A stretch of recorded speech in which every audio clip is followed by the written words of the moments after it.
बिस्मिल्लाहिर्रहमानिर्रहीम। अस्सलाम वालेकुम। मैं हूं जावेद इकबाल और आप देख रहे हैं प्रोग्राम सच के साथ। पाकिस्तान में सियासत बहुत तेज़ी से आगे बढ़ती चली जा रही है। पंजाब और खैबर पख्तूनख्वा में तहरीक इंसाफ ने अपनी हुकूमत ख़त्म की। वहाँ पर निगरान हुकूमतें कायम हुई और निगरान हुकूमत कायम होते ही तहरीक इंसाफ ने खुसूसन पंजाब के अंदर निगरान वज़ीर आला सैयद मोहसिन रज़ा नकवी पर एतराज़ात शुरू कर दिए और मुख्तलिफ़ इल्ज़ामात वो लगाते रहते हैं और मुख्तलिफ जो उनके हीले बहाने होते हैं, तनकीद होते हैं, वो उसी अंदाज़ में वो करते रहते हैं। दूसरी जानिब खैबर पख्तूनख्वा के अंदर जो हुकूमत थी तहरीक इंसाफ और अपोजिशन, अकरम खान दुरानी, उनके दरमियान इत्तेफाक हुआ। वहाँ पर मुत्तफ़िक़ा उम्मीदवार आज़म खान वज़ीर आला आए और उसके बाद अब दोनों सूबों के अंदर निगरान जो काबीना है वो भी तश्कील पा गई है। अगला मरहला जो है वो इलेक्शन का है।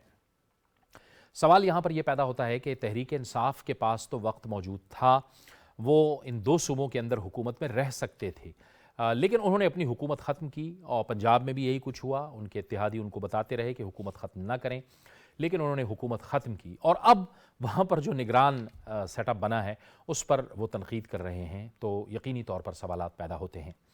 लेकिन दूसरी तरफ ज़ाहिर है कि इन दो सूबों के अंदर अब इंतखाबात के हवाले से भी गहमा गहमी शुरू होगी।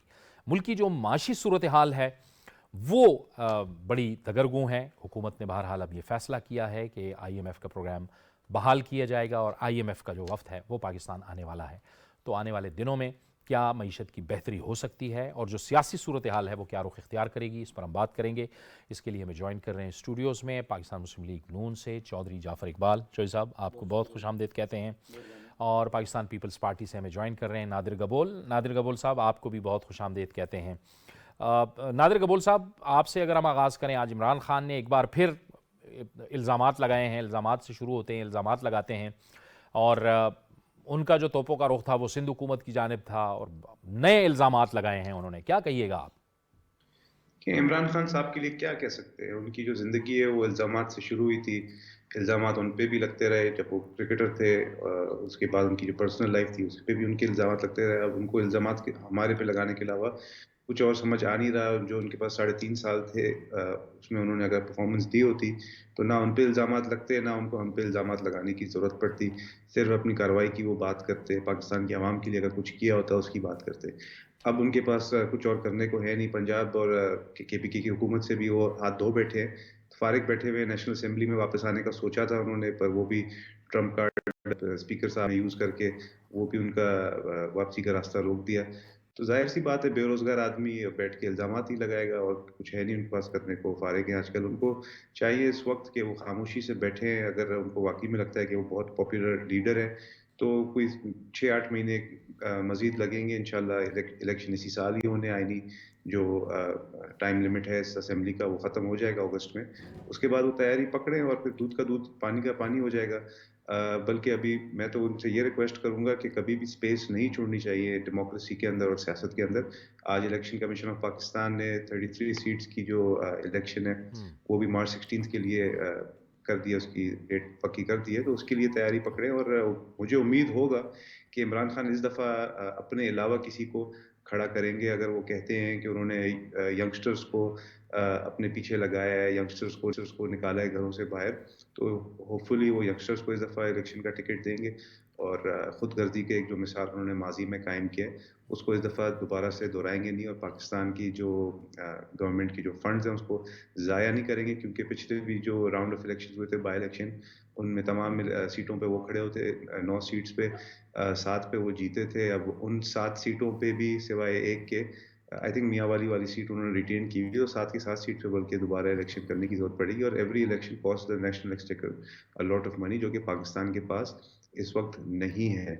अगर तो वो सीरियस होते असेंबली में वापस आने के लिए, तो हमने तो शुरू से ही उनको कहा था कि आप असेंबलीज में वापस आए। मगर इस दफ़ा भी उनको असेंबली में आने का एक ही मकसद था, वो यही था कि लीडर ऑफ द अपोजिशन अपना कोई शख्स को मुंतखब करते ताकि जो केयर टेकर सेटअप आता उस पर वो असरअंदाज होने की कोशिश करते।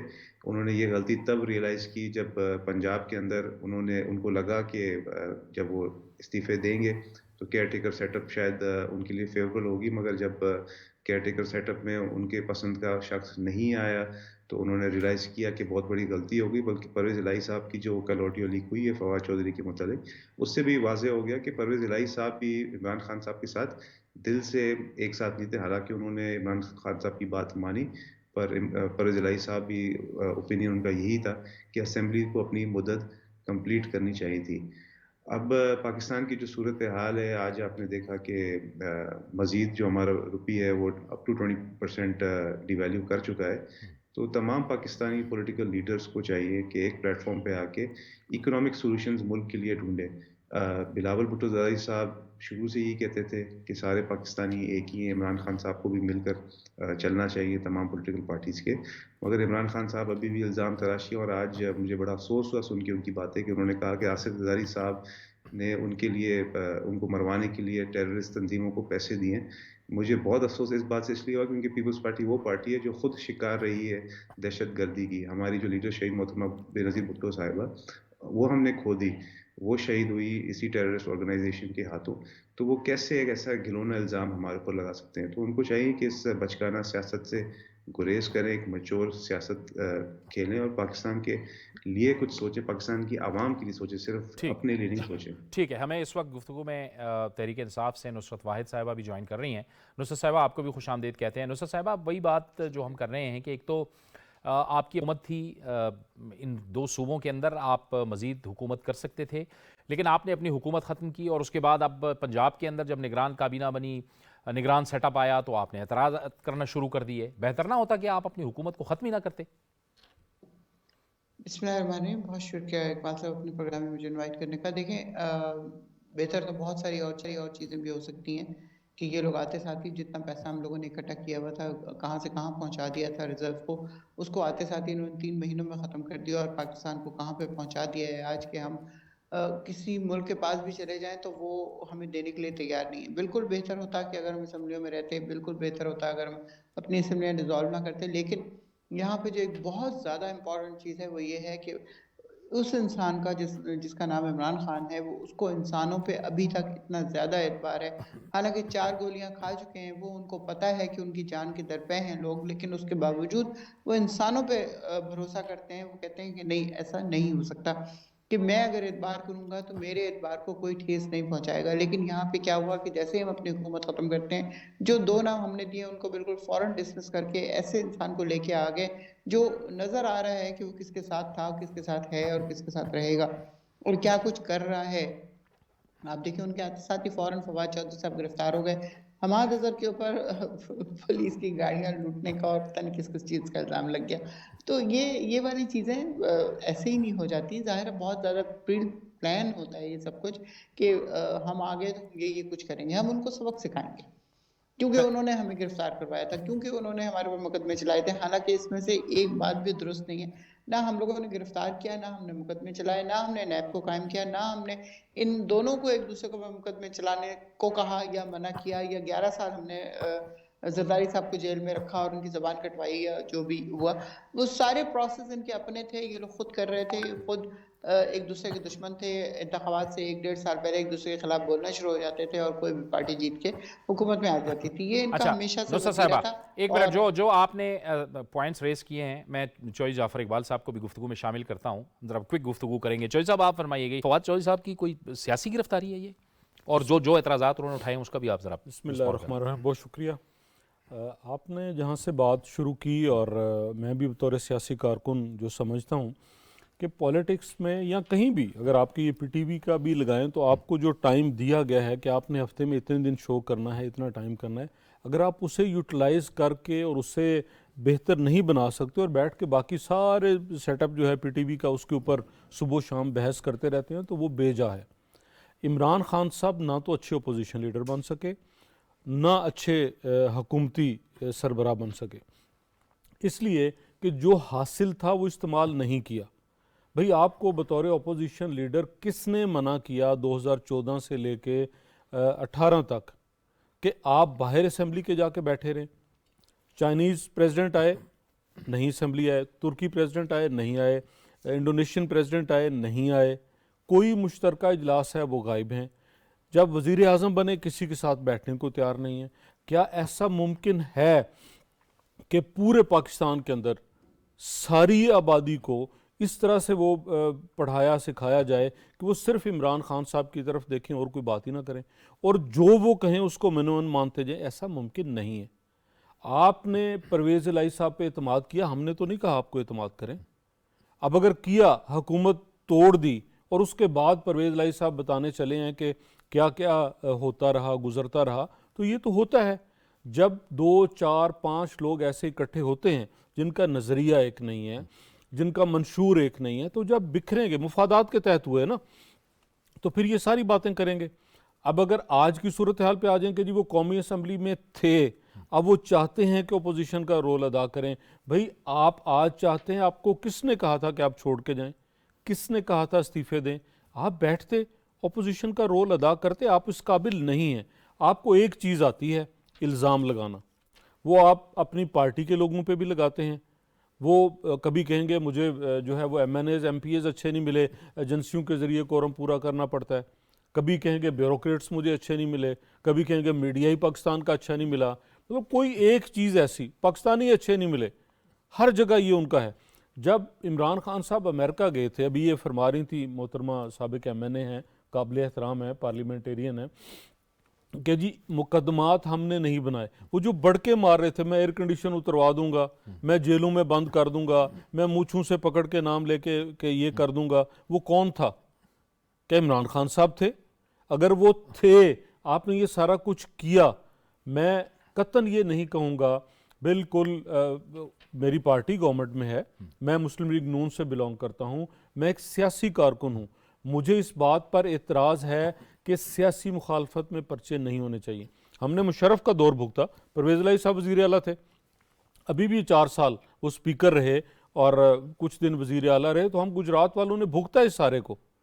फवाद चौधरी साहब पे पर्चा गलत हुआ। भाई आपने एक आईनी इदारा, चीफ इलेक्शन कमिश्नर किसने लगाया? इमरान खान साहब थे ना वज़ीर आज़म, तो करते आप अपनी सोच से लगाते। अगर आपने लगाया था, और आज आप जो एक एक बात के ऊपर एतराज़ कर रहे हैं, और फवाद चौधरी साहब के ट्वीट निकालिए, उनका कहना था कि निहाल हाशमी साहब ने क्योंकि एक इदारे को तो ऐसी सज़ा दी जाए कि ये लोगों के लिए एक इबरत बने। तो क्या इलेक्शन कमीशन आईनी इदारा नहीं? क्या चीफ इलेक्शन कमिश्नर मेरा रियासत पाकिस्तान का सर्वेंट नहीं है? क्या रियासत पाकिस्तान ये अलाउ करेगी कि आप कहें कि इलेक्शन कमीशन के मेंबरान के घरों और बच्चों तक हम पहुंचेंगे? तो अगर आपने कहा तो इनकलाबी बनिए, चीखने चिल्लाने की क्या बात? अभी तो 2 ही दिन गुजरे ना। ख्वाजा साद रफीक साहब, क्या जुर्म था? बात करना जुर्म थी ना। और कितना अरसा जेल में रखा? कौन सी जेल में रखा? जुर्म क्या था? एंड पे लिखा नैब ने कि नहीं जी कोई केस नहीं आशियाना का बनता था। शाहिद खान अब्बासी साहब को डेथ सेल में नहीं रखा, बतौर वजीर आजम उन्होंने काम किया, बतौर वजीर काम किया, और कोई एक पाई की करप्शन ही उनके ऊपर जो है वो लगा सका, साबित कर सका, लेकिन रखा। एहसन इकबाल साहब पे क्या इल्ज़ाम था? अभी ये कहते हैं जी हमारा किया धरा नहीं है। आप ही के दौर में केस बना, PTI के दौर में बना। क्या केस था? कि आपने अपना इख्तियार इस्तेमाल करके पैसे जारी किए। भाई अगर आप वो नहीं करेंगे इख्तियार इस्तेमाल बतौर वजीर, तो कौन करेगा? एक मंसूबे को मुकम्मल किया जो अधूरा था। शाहिद खान अब्बासी साहब पे कि जी आपने LNG टर्मिनल क्यों लगाए? अच्छा भी क्यों ना लगाते? आपने PSO का MD क्यों ना लगाया? क्यों ना लगाते? वो मिनिस्टर थे, वो वजीर आजम थे। तो ये केस इन्होंने बनाए, इंतकाम किया। आज कोई ऐसा पर्चा बता दे मुझे, इमरान खान साहब दूसरे तीसरे जितने इनकी क़यादत है। एक पर्चा हुआ था शाहदरा में, वजीर आजम, सिटिंग वजीर आजम आज़ाद कश्मीर, 2 साहब वजीर आजम पाकिस्तान के, वजीर खारजा साहब का, वजीर दिफा साहब का, पूरी कैबिनेट क्या था? पाकिस्तान से बगावत का था ना शाहदरा के अंदर। और जब हम वहाँ गए गिरफ्तारी देने, कौन था हुक्मरान? पंजाब में किसकी हुकूमत थी? आज भूल गए ये सब कुछ। तो फवाद चौधरी साहब ने तो डायरेक्ट धमकी दी है। तो आप अगर रियासती इदारे और उनके सरबराहान को, रहलकारों को धमकी देंगे, तो फिर आपका इंजाम तो होगा। ये मैं नुसरत साहिबा की तरफ जाऊंगा, फिर उसके बाद नादिर साहब की तरफ जाऊंगा। नुसरत साहिबा, सियासत के अंदर कुछ अपने इर्द गिर्द जो है वो एक बफर जोन रखा जाता है कि जिसमें रास्ते या ऑप्शंस खुले रखे जाते हैं कि जिसमें आगे पीछे मूवमेंट हो सके। तहरीक इंसाफ ऐसा लगता है कि अपने ऑप्शंस ख़त्म कर देती है, वो एक एक्सट्रीम पे चली जाती है और फिर रोज़ इमरान खान साहब एक नई बात कर देते हैं, एक नया इल्ज़ाम लगा देते हैं।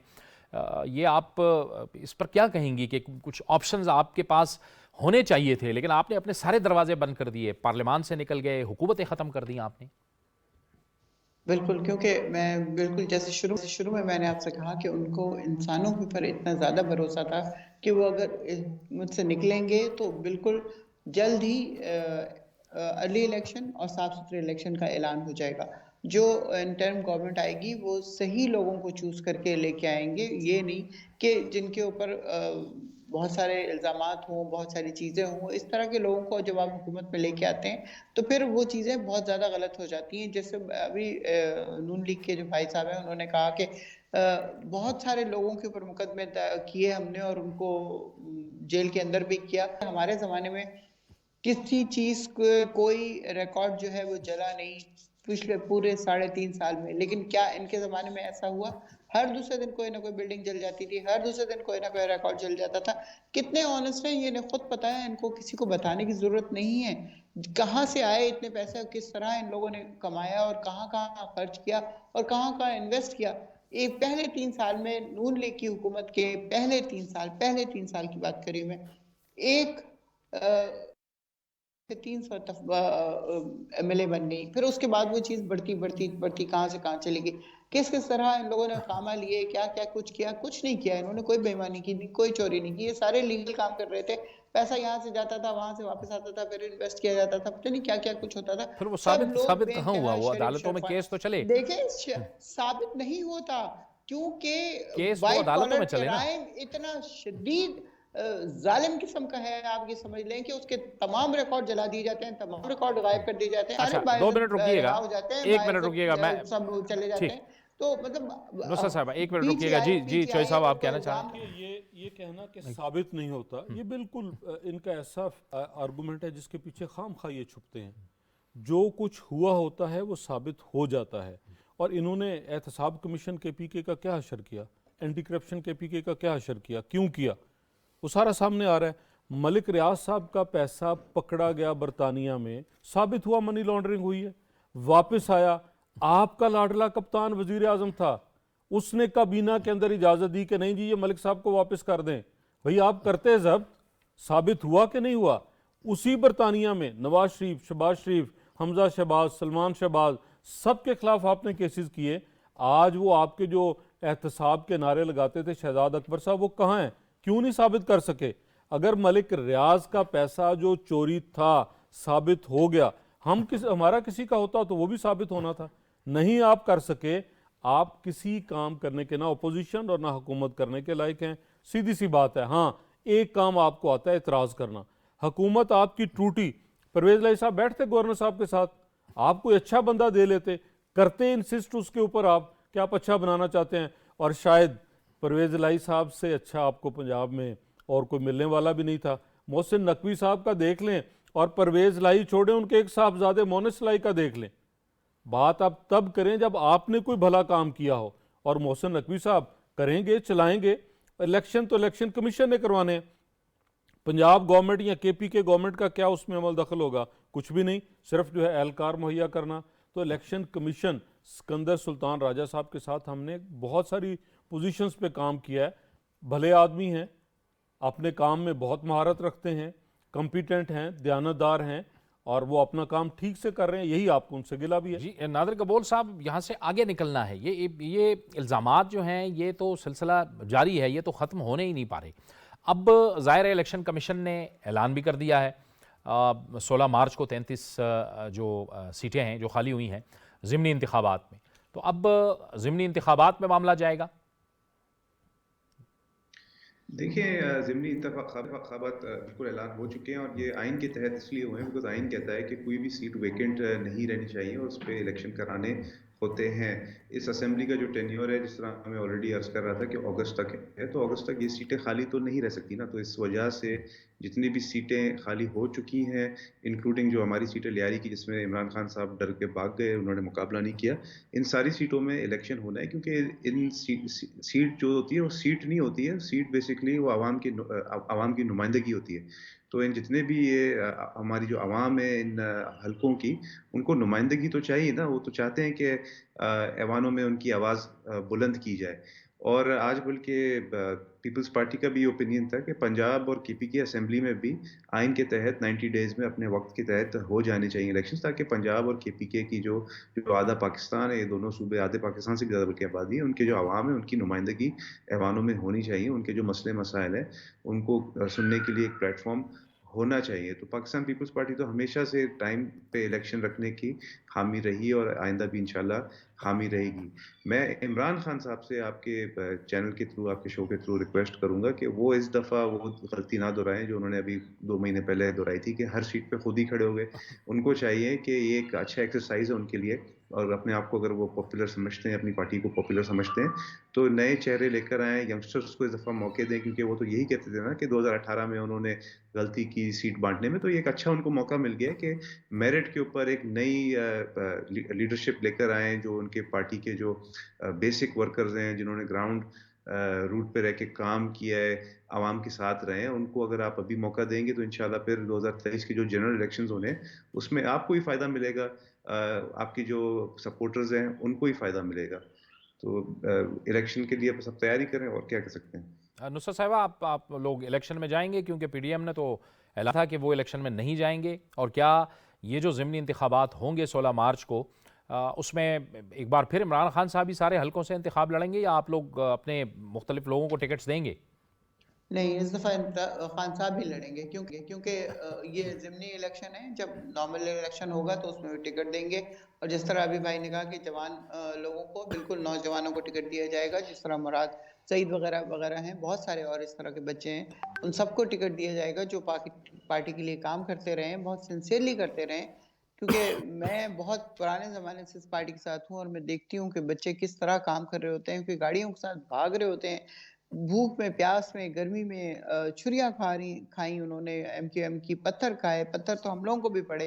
मतलब क्या-क्या कुछ नहीं सहा, क्या-क्या कुछ नहीं देखा, क्या-क्या कुछ नहीं किया। मतलब हम लोग इस तरह नहीं असेंबली में पहुँच गए या बैठ गए जाके। बहुत अरसा और बहुत लंबा अरसा काम किया है और बहुत तकलीफ़ें सही हैं। एमक्यूएम उस वक़्त, जिस वक़्त पीक पे थी, बहुत खौफ़ और हरास होता था बाहर निकलते हुए, डर लगता था उनके इलाकों में जाते हुए। अज़ीज़ाबाद वगैरह में जहाँ इमरान इस्माइल साहब इलेक्शन लड़ रहे थे। तो इसके अलावा भी सिंध में जाना, रात के 2-2 बजे हम दादू पहुँच रहे हैं, नवाबशाह पहुँच रहे हैं, पता नहीं किधर-किधर जा रहे हैं। डेरा मुराद जमाली डाडर तक गए हैं हम लोग एक कारवां की सूरत में। तो हमें सब पता है कि क्या-क्या कुछ सिंध में हुआ है और क्या-क्या कुछ होने वाला है। अभी वाले इलेक्शन आप देख लीजिए, इसमें वो कह रहे हैं कि लियारी से भाग गए, लियारी से खान साहब नहीं भागे। शकूर शाद ने आके जाके उसने डिच किया हमें और उसने जाके कह दिया कि मैंने इस्तीफ़ा नहीं दिया था। इसलिए उसकी सीट वहीं कायम रही और वहाँ से वो खड़े नहीं हुए। अदरवाइज़ जहाँ से भी खड़े हुए हैं, सिवाय एक सीट के, बाकी तमाम सीटों से जीते हैं वो। और जिस एक सीट से यहाँ पे हारे हैं, लियारी नहीं था, मलीर, वहाँ की एक सीट से 239 था शायद, या 37, जहाँ से वो हारे हैं। तो वो वहाँ पे भी कितनी बेईमानी हुई, किस-किस तरह हमारे प्रेज़िडेंट कराची को मारा गया और उनके ऊपर लोगों ने ईंटें तक मारी उनके कमर पे जब वो गिर गए तो। तो बेईमानी तो आपको पता है। यह जो अभी ये बल्दियाती इलेक्शन हुए हैं, उसमें क्या हुआ है, 1 दिन पहले से सारे बैग्स चोरी कर के लेके जा रहे थे, उन पे ठप्पे लगा के, और फिर वो इलेक्शन जो हो जाना चाहिए था, उसी दिन उसका रिज़ल्ट आ जाना चाहिए था। हालाँकि बहुत कम टर्न आउट था, उसके बावजूद 5 दिन लगे उस तमाम उसको वाइंड अप करने में। तो ठीक ठीक। मैं नादिर कबूल साहब, बल्दियाती इंतखाबात की भी उन्होंने बात की है, आप एतराज़ पे क्या कहिएगा आप? देखिए, ज़ाहिर-सी बात है, जो हारता है वो तो यही एतराज़ करता है ना कि रिगिंग हुई है। और इस दफ़ा हालाँकि पाकिस्तान की हिस्ट्री में सबसे पीसफुल इलेक्शंस हुए थे। मैं खुद पूरा दिन अपने हलके में था। वहाँ पे कोई भी इस तरह का वाक़या नहीं था जिसमें कह सकते थे कि कोई लॉ एंड ऑर्डर का सिचुएशन क्रिएट किया गया, या जो 2018 में जो प्रिजाइडिंग ऑफिसर्स थे उनको निकाल दिया गया और लॉ एनफोर्समेंट एजेंसीज़ ने खुद ही डब्बे भरे गए। ऐसा कुछ भी नहीं था। अगर होता तो इनके पास बहुत सारे प्लेटफॉर्म थे एतराज़ उठाने के लिए। 2018 और 2023 की जो बल्दियाती इलेक्शन है, इसमें सिर्फ यही फ़र्क था कि 2018 के जनरल इलेक्शंस में इनको पूरी स्टेट मशीनरी की सपोर्ट थी, इसलिए इनको हर चीज़ सही लगा, साफ शफाफ लगा। इस दफ़ा इनके लोग निकले ही नहीं, स्पेशली जो मेरा हल्का है लियारी, वहाँ पे तो पीटीआई के जितने भी कैंप्स थे वो सारे खाली थे। इनका जो अपना साबका एमएनए था वो अवाम में जा नहीं सकता था, क्योंकि उसको पता था कि उसको अंडे और टमाटर ही पड़ने थे, क्योंकि उन्होंने 3.5 पौने 4 साल में पीटीआई ने बड़े-बड़े वादे करने के बावजूद कोई भी लियारी में काम नहीं किया, पूरे कराची में कोई काम नहीं किया। कराची के लिए आपको याद होगा 1100 अरब रुपए के सुहाने ख्वाब दिखाए कराची वालों को। हालांकि 3.5 पौने 4 साल में इमरान खान ने एक रात भी कराची में नहीं गुजारी जहां से उनको सबसे ज्यादा सीटें मिली थी और सबसे ज्यादा हक कराची का था कि कराची के लिए काम किया जाए। इस वजह से कराची से ये अब वाइप आउट हो चुके हैं। अगर रिगिंग होती तो अभी जदीद दौर है, सोशल मीडिया का दौर है, वीडियोस आती। 2018 के जो जनरल इलेक्शंस में उसमें तो पीपल्स पार्टी के जलाए हुए बैलेट पेपर्स मिले थे, लियारी नदी में जो बहा दिए गए थे पाकिस्तान पीपल्स पार्टी के बैलेट पेपर्स, वो मिले गए थे। अभी बल्दियाती इलेक्शन से तो कोई इस तरह की कोई इरेगुलरिटी नजर नहीं आई, अल्लाह का शुक्र है। जमात इस्लामी ने बहुत अच्छा परफॉर्म किया। जो स्पेस पीटीआई को मिल सकता था अगर पीटीआई काम करती, वो स्पेस जमात इस्लामी ने ले लिया, क्योंकि कराची की जो आवाम है वो हर दफ़ा मौका देती है किसी ऐसे पार्टी को जो उनको लगे कि इस दफ़ा शायद काम कर सके। अब जमात इस्लामी को चाहिए कि वो एक पॉजिटिव रोल अदा करे, पाकिस्तान पीपल्स पार्टी का मैंडेट को एक्सेप्ट करते हुए एक इत्तेहाद बनाते हुए मेयर लेकर आए। दोनों पार्टीज अगर साथ काम करेगी तो कराची के लिए बहुत फ़ायदा होगा, क्योंकि ये दोनों पार्टीज ने बहुत ज़्यादा सीटें उठाई हैं। 91 या 93 पीपल्स पार्टी ने और कोई 80 या 85 जमात इस्लामी ने। तो ये बहुत अच्छी बात है कि दो अगर इतने करीबी पार्टीज जिनके नंबर इतने करीबी हैं, अगर वो मिलकर अपना मेयर लेकर आती हैं तो कराची में बहुत ज़्यादा काम हो सकेगा। हर हल्के की, हर यूनियन काउंसिल, हर वार्ड की नुमाइंदगी जब साथ बैठी होगी तो मिल बांट के इंशाल्लाह पूरे शहर की जो जिम्मेदारी है वो अपनाएंगे। क्योंकि हमेशा से यही था कराची के अंदर कि कोई जिम्मेदारी नहीं उठाता था। एमक्यूएम कहती थी कि हमें कोई फंड नहीं मिल रहे, पीटीआई कहती थी कि हमारे पास इख्तियारात नहीं है। तो अभी अगर पीपल्स पार्टी और जमात इस्लामी के पास फंड्स भी होंगे, इख्तियारात भी होंगे, आवाम के अंदर राब्ता भी होगा, तो पूरे कराची के लिए फ़ायदा होगा। कराची को फ़ायदा मिलेगा तो पूरे पाकिस्तान को फ़ायदा मिलेगा, क्योंकि कराची आपको पता है कि पाकिस्तान की रीढ़ की हड्डी है, इकोनॉमिक हब है। एंड इट्स अबाउट टाइम कि कराची को उस लेवल पे ले जाया जाए जो वो डिज़र्व करता है। न्यूयॉर्क और लंदन के टक्कर का शहर बनाना चाहिए। इसके लिए सबको मिल के मेहनत साथ करनी पड़ेगी।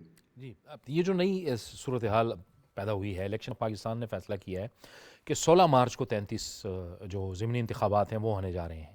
तो मौलाना साहब ने तो ऐलान किया था कि पीडीएम इसमें हिस्सा नहीं लेगी। क्या क्या इसमें मुशावरत हो रही है, क्या सिलसिला है? मौलाना साहब ने जो कहा और पीडीएम के हिस्सा लेने का जैसा मसला ये है कि इमरान खान साहब इस निज़ाम को चलने नहीं देना चाहते, और जहाँ जहाँ जो जो उनका किरदार आता है अदा करने का वो करने से कासिर हैं।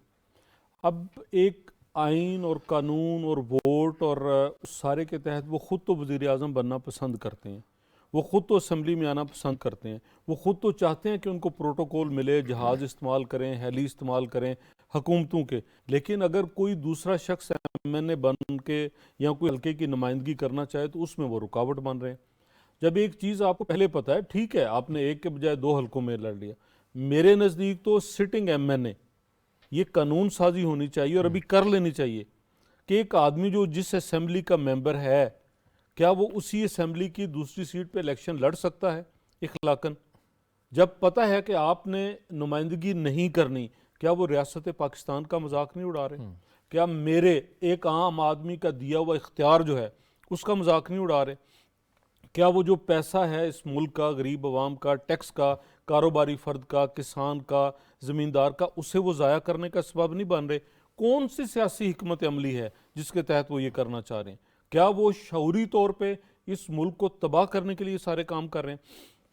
एक सिटिंग एमएनए कहे जी मैं दोबारा इस असम्बली के 20 इलेक्शन लड़ के फिर मैं 20 जगह एमएनए बनना चाहता हूँ। क्या एक सेनेटर, सिटिंग सेनेटर, सेनेट के मेंबर के लिए दोबारा दरख्वास्त देने का अहल होना चाहिए? ये कानून साजी कर लेनी चाहिए। फ्लॉज होते हैं और करके रास्ता रोकना चाहिए। अब इमरान खान साहब क्योंकि मजाक बना रहे हैं इस इलेक्शन का, पहले उन्होंने 7 सीटों पे लड़ा, वो 7 की 7 खाली रही, क्या अब भी 35 पे लड़ के खाली? तो उससे बेहतर है घर बैठ जाएं।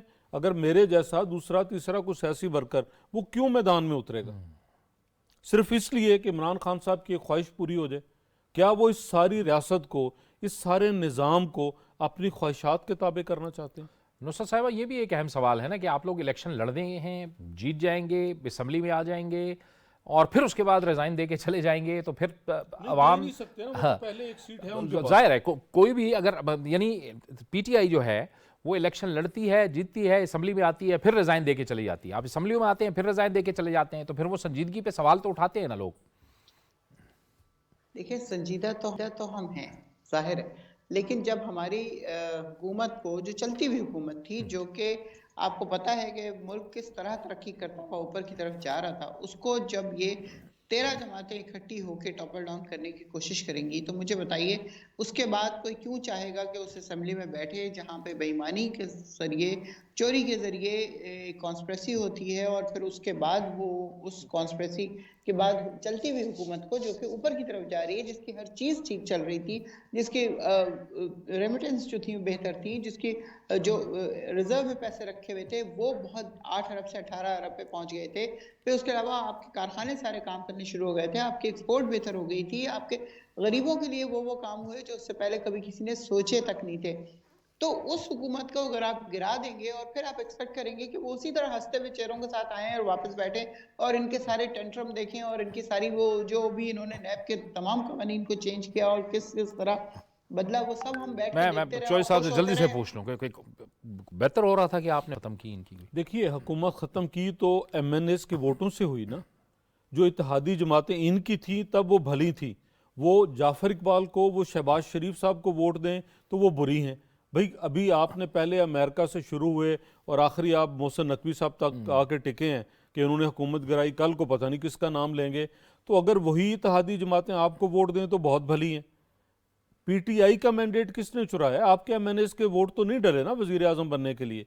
तो आप बैठिए अपोजिशन बेंचों पे, किरदार अदा कीजिए। अगर उन इत्तेहादी जमातों ने ये समझा कि इमरान खान वजीर आजम हो तब ठीक था, वो कहें कि नहीं जी शहबाज शरीफ चाहिए, तो फिर इनको एतराज़ है ऐसी जमहूरियत पे जो किसी दूसरे को मौका दे। तो इनको हिस्सा बनना चाहिए था, नहीं बने, किसका कसूर है? हमारा कसूर नहीं है। खुदा के लिए इस मुल्क को सजा ना दें। वो जो इनको लाने वाले थे, लेके आने वाले थे, जो इनके साथ मिलकर डैम फंड भी इकट्ठा कर रहे थे, तब्दीली के नारे लगा रहे थे, आखिर इस मुल्क को कहाँ पहुँचा दिया? कह रहे हैं जी बहुत तरक्की हो रही थी। वो जो 50 लाख घर बनाए थे, 50 लाख फैमिलीज उसमें आबाद कर दी, वही बड़े शाद और फराह हैं। वो जो इन्होंने इतनी बड़ी तादाद में नौकरियां देनी थी, कितने लोगों को बेरोज़गार करके गए। और इनके किसी कोई एक मेट्रो का जो था इनका प्रोजेक्ट BRT का, पिशावर का, वो कितने साल इनसे मुकम्मल नहीं हुआ।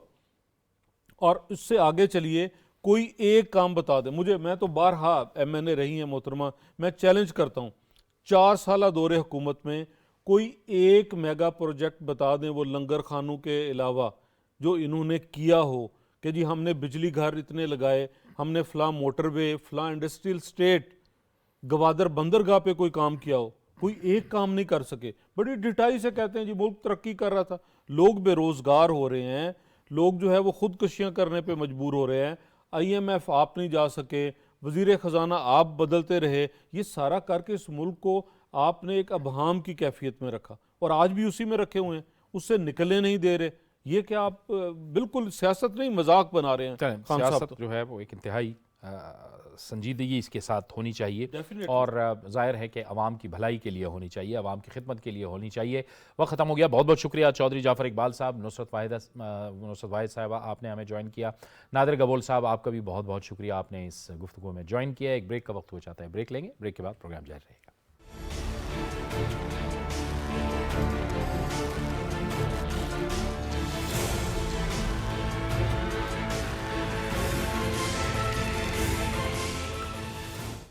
प्रोग्राम नाज़रीन एक बार फिर आपको खुशामदीद कहते हैं और बहरहाल अब हुकूमत ने मुश्किल फ़ैसले करने का सोच लिया है और मुश्किल फ़ैसले लेने को हुकूमत तैयार हो गई है। IMF का जो प्रोग्राम है उसकी बहाली के हवाले से जो हैं मुज़ाकरात IMF के साथ वो जल्द मुतवक्के हैं। इसी माह जो है IMF का जो वफ़द है वो पाकिस्तान का दौरा कर रहा है। जो इस वक्त एक माशी सूरत हाल है, आज इसहाक डार ने एक प्रेस टॉक भी की और वज़ीर ख़ज़ाना इसहाक़ डार का कहना था कि ये जो इस वक्त माशी बदहाली है ये इमरान ख़ान की जो साबिक़ा हुकूमत थी उसकी वजह से ये सब कुछ हुआ, ये जो महंगाई है, ये जो इस वक्त सूरत हाल है। बहरहाल पाकिस्तान की मईशत के लिए ये एक रास्त ख़बर है। क्या बेहतरी आ सकती है और क्या कुछ हो सकता है और इसके असरात क्या होंगे, इसी पर बात करने के लिए हमें ज्वाइन कर रहे हैं माशी तज्ज़ियाकार जनाब डॉक्टर खाकान हसन नजीब। डॉक्टर साहब बहुत शुक्रिया।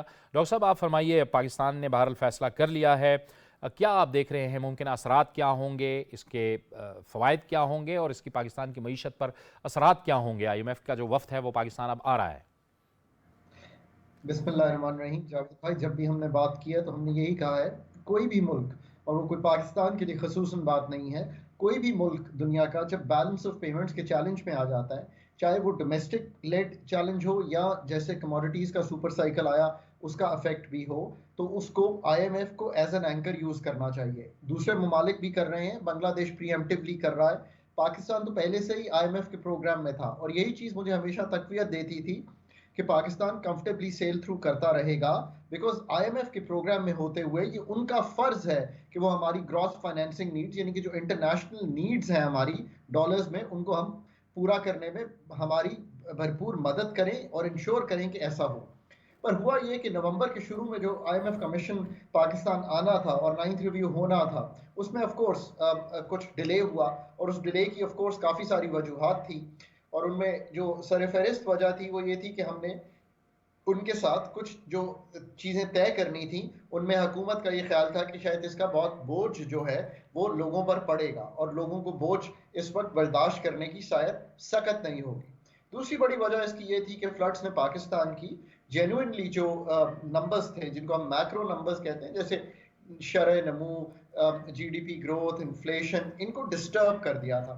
तो उस वक्त ये काम हो रहा था, तो वो तो ठीक था कि हम महीना डेढ़ लेट करते, बट आगे आई थिंक डिले नहीं करना चाहिए था और अगर हम पहले चले जाते तो शायद ये जो हमारे आज के रिजर्व्स हैं जो 3.6 अरब डॉलर पे हैं वो शायद इतने कम ना होते। एनीवे, अब I think let's look forward. मैंने हमेशा आपके साथ यही बात की है कि all roads go to IMF।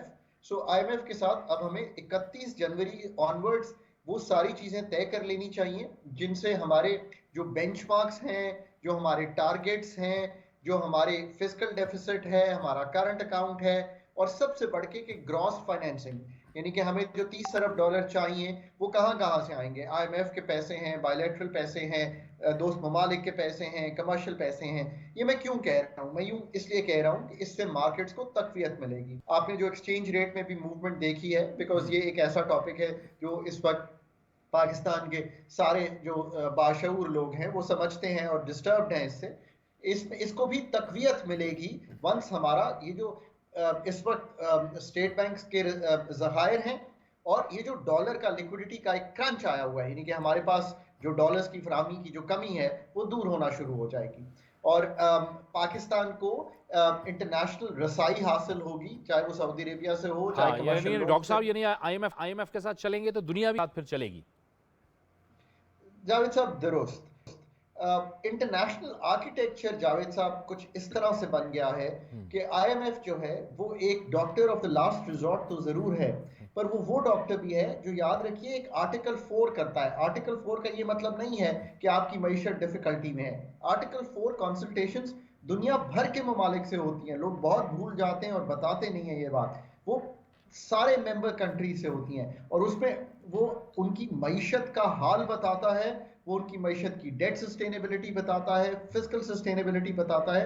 तो उस डॉक्टर्स का जब स्टैंप ऑफ अप्रूवल आपके पास आएगा कि आपके पास ज़खायर मौजूद हैं स्टेट बैंक के जो बढ़ेंगे, आपका फिजिकल यानी कि जो मालियाती खसारा है वो संभलने की तरफ जाएगा, आपने एक्सपेंडिचर के रिफॉर्म्स कर रहे हैं, आप टैक्स के रिफॉर्म्स कर रहे हैं। और पाकिस्तान का एक खास चीज़ है जावेद साहब, वो है हमारा इलेक्ट्रिसिटी सेक्टर। और मैं हमेशा कहता हूं कि इलेक्ट्रिसिटी और गैस सेक्टर जो है वो जब भी अगली हुकूमत 5 साल की आएगी, क्योंकि ये तो शॉर्ट टर्म की हुकूमत है तो वो शायद रिफॉर्म नहीं कर सकती, वो रिफॉर्म प्राइसिंग से आगे जाकर हमें करना है। सो IMF के साथ जो कलीदी बातें हो सकती हैं वो हमने आपके सामने रखी। इसमें एक बात मैं ज़रूर कहूँगा कि जो हुकूमत का शुबा है कि कुछ लोगों को तकलीफ होगी इन टर्म्स ऑफ बढ़ी हुई इन्फ्लेशन, ऐसा दुरुस्त है, पाकिस्तान की इन्फ्लेशन और जो एम्पिरिकल यानी कि हमने स्टडीज देखी हैं अभी तक, उसमें ऐसा लग रहा है कि पाकिस्तान की जो इन्फ्लेशन 25% के करीब दिसंबर में आई, वो शायद 1-2 माह के लिए बढ़ी हुई आएगी और 30 से 35% चली जाएगी।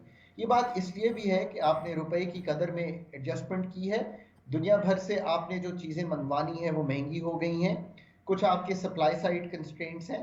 जब ये दूर हो जाएंगे सारे, तो ये जो एक दफ़ा का आपका ब्लिप आएगा इन्फ्लेशन में, ये भी सेटल हो जाएगा। पर याद रखिए कि ये ना करना आपको श्रीलंका या घाना की तरफ ले जा सकता है, जहाँ पे 70 और 90% इन्फ्लेशन है। ये आपने अहम बात कही है आम आदमी के लिए कि ये जो एक आएगा, एक स्टेज आएगा, ये बाद में बहरहाल फिर सेटल हो जाएगा, बेहतर हो जाएगा। ये आम आदमी के लिए एक मुनासिब खबर है और वो ये सुनना भी चाहता है। डॉक्टर साहब, हुकूमत कह रही है कि अप्रैल के आखिर तक जो है वो रूस से वो तेल आना भी शुरू हो जाएगा। ये कितनी अहम खबर है आपके लिए?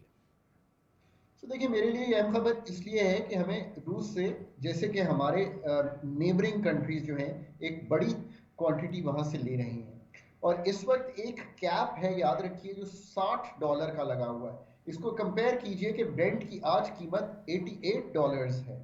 सो $28 सस्ता, ये मैं एक आपके सामने एस्टिमेट रख रहा हूँ। अभी तो हमें ये देखना है कि हमारे किस रेट पे उनसे तय होता है, क्या क्वांटिटी तय होती है। बट एक बात तय हो गई है कि हम रशियन क्रूड इस्तेमाल कर सकते हैं और अपनी NRL हो, PRL हो, हम बहुत सी रिफाइनरीज में इसको रिफाइन किया जा सकता है। सो पहले जब ये कहा जा रहा था कि ऐसा शायद मुमकिन ना हो, बट ऐसा मुमकिन है।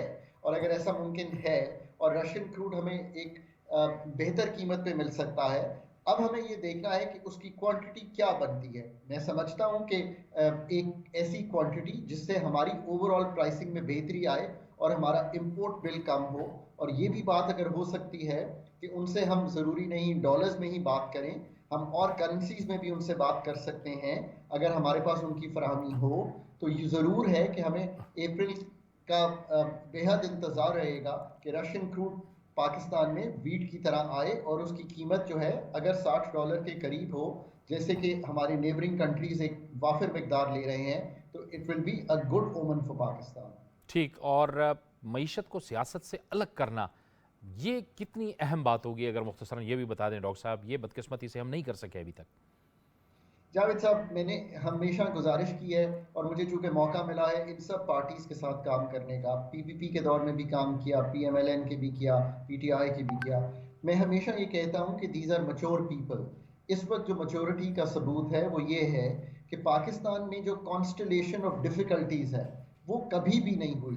बैरूनी जो इस वक्त ग्लोबल इकोनॉमीज़ हैं वो स्लो हो रही हैं, इन्फ्लेशन हाई है, आपकी एक्सपोर्ट्स हर्ट हो रही हैं। क्योंकि उन्होंने वहाँ पे ज़्यादा इन्फ्लेशन है तो लोग ज़्यादा पैसे खर्च कर रहे हैं, तो इसका मतलब है आपकी रिमिटेंसेस हर्ट होगी। पाकिस्तान में सैलाब की वजह से कॉटन क्रॉप 10-12 मिलियन की बजाय 5 मिलियन है, हमें ज़र मुबादला खर्च करना है। उसके अलावा हमारे कलीदी मसाइल अपनी जगह एनर्जी के कायम हैं, हमारे कलीदी मसाइल SOEs के कायम हैं, हमारे कलीदी मसाइल एग्रीकल्चर के कायम हैं। हमें इस $30 अरब इन द शॉर्ट रन जमा करने हैं। मैं इनको हमेशा ये एडवाइस करता हूँ कि एक चार्टर ऑफ सर्टेनिटी तय कर लीजिए ताकि थोड़ा सा इस्तेहकाम आए इसमें। बहुत ज़रूरी है, बहुत ज़रूरी है इस्तेहकाम के लिए। बहुत बहुत शुक्रिया। डॉक्टर खाकान हसन नजीब हमसे तफसील से गुफ्तगू कर रहे थे और बता रहे थे कि क्या इक़दाम ज़रूरी हैं और रास्त इक़दाम हैं जो अब हुकूमत ने किए हैं। ये था हमारा आज का प्रोग्राम। जावेद इकबाल को इजाज़त दीजिए। अल्लाह हाफ़िज़।